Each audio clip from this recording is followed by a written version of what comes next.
Guys welcome back to my channel.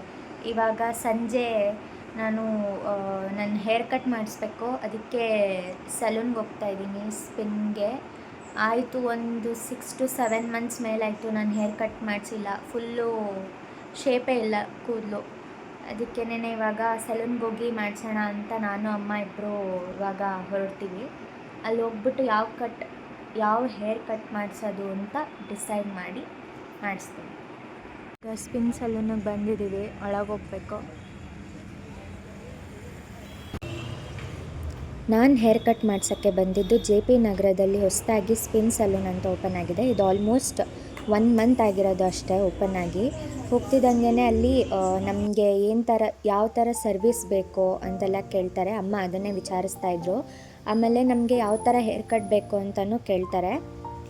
First ನಮ್ಮ hair texture ನೋಡ್ತಾರೆ. ನಮ್ಮ ಹೇರ್ ಟೆಕ್ಸ್ಚರ್ಗೆ ಯಾವ ಥರ ಹೇರ್ ಕಟ್ ಮಾಡಿದರೆ ನಮ್ಮ ಫೇಸ್ಗೆ ಮತ್ತು ಸೂಟ್ ಆಗುತ್ತೆ ಅಂತ ನೋಡಿ ಅವರು ಸಜೆಸ್ಟ್ ಮಾಡ್ತಾರೆ, ಅವರು ಯಾವ ಹೇರ್ ಕಟ್ ಚೆನ್ನಾಗಿರುತ್ತೆ ಅಂತ.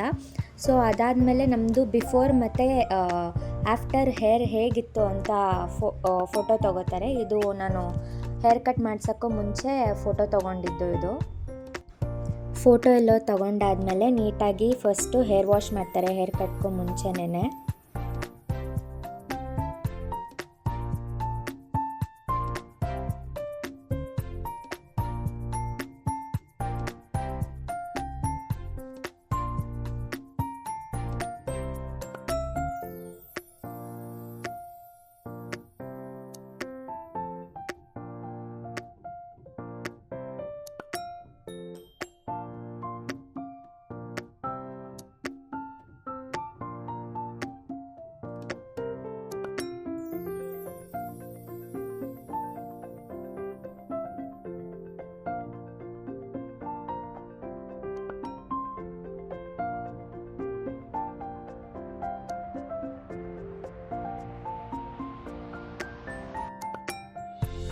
ನನಗೆ ಹೇರ್ ಕಟ್ ಮಾಡಿದವ್ರ ಹೆಸರು ಸ್ಯಾಮ್ ಅಂತ. ತುಂಬಾ ಚೆನ್ನಾಗಿ ನನಗೆ ಹೇರ್ ಕಟ್ ಮಾಡಿದ್ರು. ಅವ್ರು ನನಗೆ ಸಜೆಸ್ಟ್ ಮಾಡಿದ್ದು ಲೇಯರ್ ವಿತ್ ಫೆದರು. ನನಗೆ ತುಂಬಾ ಇಷ್ಟ ಆಯಿತು ಅವ್ರು ಹೇಗೆ ಹೇರ್ ಕಟ್ ಮಾಡಿದ್ದು. ಆಮೇಲೆ ನಾನು ಕಾಲೇಜ್ಗೆ ಹೋಗ್ತಾ ಇರೋದ್ರಿಂದ ನೀಟಾಗಿ ನಾನು ನನ್ನ ಹೇರ್ನ ಮೇಂಟೈನ್ ಮಾಡೋಕ್ಕಾಗಲಿಲ್ಲ. ಸ್ಪ್ಲಿಟ್ ಎಂಡ್ಸ್ ಆಗಿತ್ತು, ಆಮೇಲೆ ಸ್ವಲ್ಪ ಕೂದಲು ರಫ್ ಆಗಿತ್ತು. ಅದಕ್ಕೆ ಅವ್ರಿಗೆ ಈ ಥರ ಹೇಳಿದಾಗ ಅವರು ನನಗೆ ಶ್ಯಾಂಪು ಮತ್ತು ಕಂಡೀಷ್ನರ್ನ ಸಜೆಸ್ಟ್ ಮಾಡಿದ್ರು. ಶ್ಯಾಂಪು ಮತ್ತು ಕಂಡೀಷ್ನರ್ನ ತೊಗೊಂಡೆ ಅಲ್ಲೇನೆ. ಆ್ಯಂಡ್ ಇನ್ನೊಂದು ಏನಪ್ಪ ಅಂತ ಅಂದರೆ ಸಲೂನ್ ಮಾತ್ರ ನಿಜವಾಗ್ಲೂ ಕ್ಲೀನಾಗಿ ಮತ್ತು ಹೈಜೀನಾಗಿ ಮೇಂಟೈನ್ ಮಾಡಿದ್ದಾರೆ. ಇದು ಬಂದು ಮಾರ್ನಿಂಗ್ 8:30ಇಂದ ನೈಟ್ 8:30ವರೆಗೂ ಓಪನ್ ಇರುತ್ತೆ.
ನನಗಂತೂ ತುಂಬಾ ಇಷ್ಟ ಆಯಿತು ನನ್ನ ಹೇರ್ ರಿಸಲ್ಟ್ ಹೆಂಗೆ ಬಂದಿತ್ತು ಅಂತ.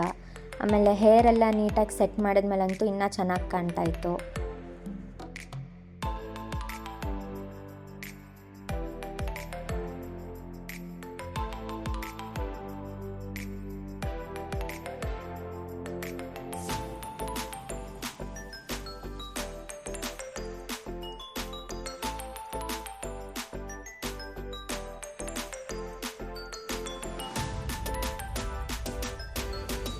ಸಲೂನಿಂದ ನಾವು ಡೈರೆಕ್ಟ್ ಹೋಗಿದ್ದೆ ಜಸ್ಟ್ ಬೇಕ್ಗೆ. ನಮ್ಮ ಅಪ್ಪಂದು 13th ಅಕ್ಟೋಬರ್ ಬರ್ತ್ಡೇ ಇತ್ತು.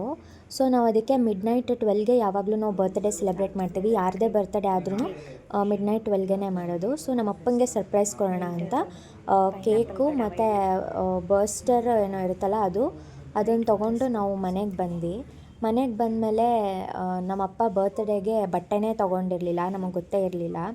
ನಮ್ಮಪ್ಪನೂ ಯಾವಾಗಲೂ ಹಾಗೇನೇ, ನಮ್ಗೆ ಏನೇ ಬೇಕಂದ್ರೂ ಇಲ್ಲ ಅನ್ನಲ್ಲ, ಕೊಡಿಸ್ತಾರೆ. ಬಟ್ ಅವ್ರಿಗೆ ಏನೇ ಆದ್ರೂ ಬೇಕು ಅಂದ್ರೂ ಅವ್ರು ತೊಗೊಳಲ್ಲ. ನಮ್ಮಮ್ಮ ಇಲ್ಲ ನೀವು ತೊಗೊಳ್ಳೇಬೇಕು ನಡೀರಿ ಅಂದ್ಬಿಟ್ಟು ಪೂಮಾ ಇದೆಲ್ಲ ಕುವೆಂಪು ನಗರಲ್ಲಿ ಅಲ್ಲಿಗೆ ಕರ್ಕೊಂಡು ಹೋಗ್ಬಿಟ್ಟು ಬಟ್ಟೆ ತೊಗೊಳ್ಳಿ ಅಂತ ಬಟ್ಟೆ ತೊಗೊಂಡ್ರು. ಅಲ್ಲಿ ಬಟ್ಟೆ ತೊಗೊಂಡು ವಾಪಸ್ ಮನೆಗೆ ಬಂದರು.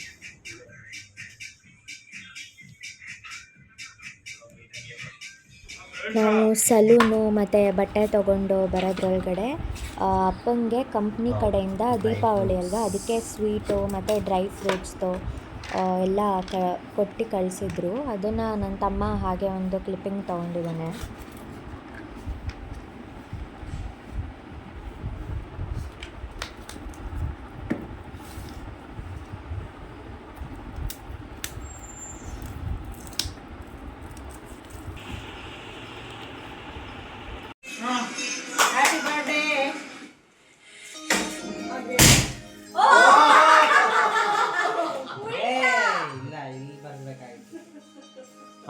ಉಲ್ಟಾ ಬಂತದು.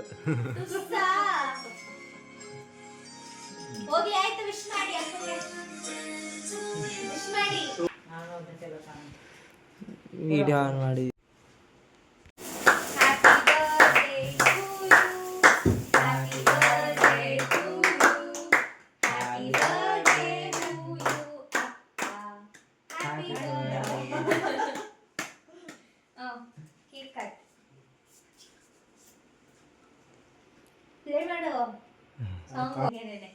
ಚಿರಾಗ್ ಈಗ ವಿಡಿಯೋ ಹಾಕೋದಂಗೆ.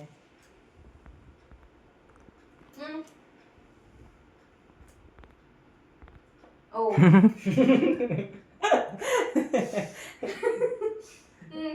ನಾನೇ ತಿನ್ಲಾ? ನೀನು ಅಪ್ಪನ ತಿನ್ಸು. ತಿನ್ಸೋಣ.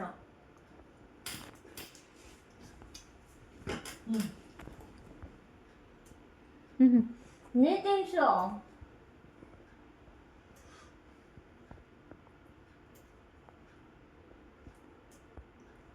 ಅಯ್ಯೋ ಅಯ್ಯೋ.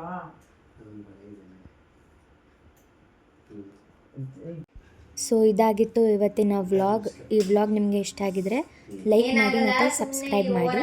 ಬರ್ತ್ಡೇ ದಿನ ನಾವೆಲ್ಲ ಎಲ್ಲಿಗೆ ಹೋಗಿದ್ವಿ, ಏನು ಮಾಡಿದ್ವಿ ಅನ್ನೋದು ನೆಕ್ಸ್ಟ್ ವ್ಲಾಗಲ್ಲಿ ಬರುತ್ತೆ. Thanks for watching.